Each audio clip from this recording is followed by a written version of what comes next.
Today I'm going to be discussing the Voynich Manuscript, which is certainly one of the most interesting and has been called the most mysterious manuscript in the world. I will describe the physical manuscript, place it in a historical context, and then discuss my own ideas about the people who may have been its authors. First of all, the manuscript itself is written in a language of which no other example is known to exist. It is an alphabetic script, but of an alphabet variously reckoned to have from 19 to 28 letters, none of which bearing any relationship to any English or European letter system. The manuscript is small, 7 by 10 inches, but thick, nearly 170 pages, closely written in a free-running hand, copiously illustrated with bizarre line drawings that have been watercolored, drawings of plants, drawings of little naked ladies appearing to take showers in a strange system of plumbing, which has been variously identified as organs of the body or a primitive set of fountains, and astrological drawings, or what have been interpreted as astrological drawings. But more about all this later. First of all, the known facts of the manuscript are few.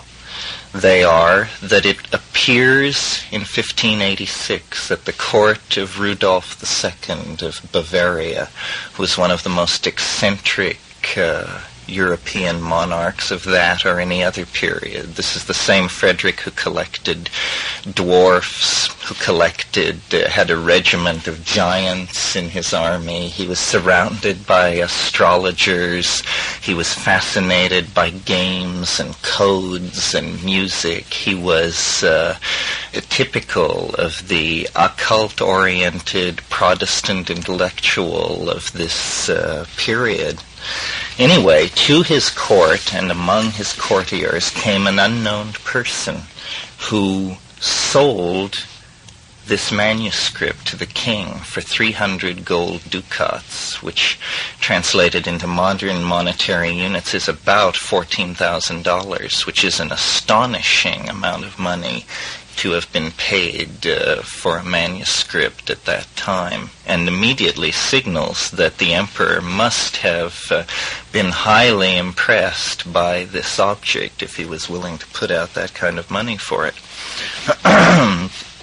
Accompanying the manuscript is a letter which states that it is a manuscript of the Englishman Roger Bacon, who flourished in the 13th century and who was a noted pre-Copernican astronomer.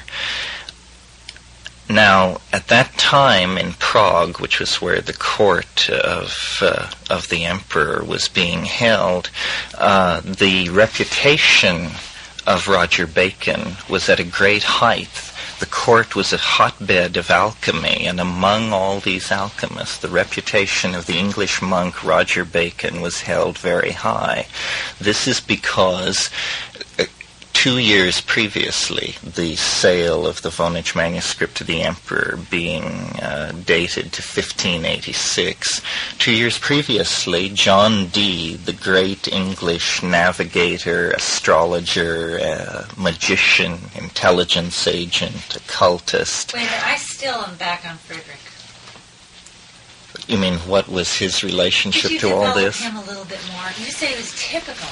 Well, he epitomized the liberated Northern European prince who was a patron of alchemy, gave money to all these printing presses that were printing all this alchemical literature. The Rosicrucian conspiracy, about which I will say more later, was fomenting at this very period right under the surface. And Frederick patronized astrologers, magicians, alchemists. The reason John Dee had such a long stay at Frederick's court was because his companion, Edward Kelly, claimed to be able to perform the alchemical opus, and the king more or less placed them under house arrest and asked them, to do this for him as a favor, since he had patronized them very heavily. And when they were unable to, Dee was able to talk his way out of it. Kelly had been the one who had made the major claims, and he was kept there and actually died in an effort to escape. He fell when the shale roofing on a high parapet of this castle slid way underneath his feet one moonlit night when he was trying to sneak out of the castle. But I anticipate my story because I think John Dee and Edward Kelly are probably, if they were not I certainly think they were the people who sold the emperor the Voynich Manuscript because of circumstantial evidence surrounding their interest in subjects similar to those being covered by the manuscript. And Frederick is the same one. Is that the Winter Summer Queen, King and Queen? Is that Frederick? No, we're talking about Rudolph II. Oh. He was succeeded by this guy, Frederick the Elector Palatine of Bohemia, who was also in this mold of a patron of Protestant alchemical aspirations in Central Europe. But anyway, the Voynich Manuscript was accompanied by this letter stating that it was a Bacon manuscript, and the best astrologers and cryptographers in this court looked at it and could make nothing out of it.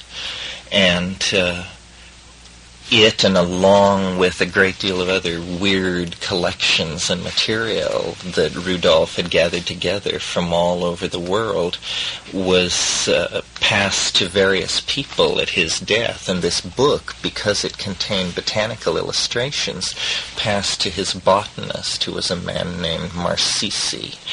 And he had it for 20 years. Then it passed to an unnamed party who had it for 20 years, and by this time we're up to the 1620s. And then it passed to Athanasius Kircher, who was one of the great polymaths of the mid-17th century. He was a Catholic intellectual, an alchemist, a person who experimented with artificial languages.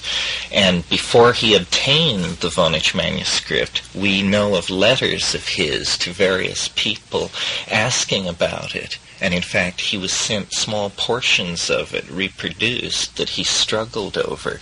But once he actually had the manuscript in his possession, his diaries are silent about it. And he says nothing, even though 5 years after he acquired it, he published a book called A Universal Study of Artificial Languages that nowhere mentions the Voynich Manuscript. Then maybe he called it something else. But there's no reference of any sort to anything that he possessed that was like that. That's right.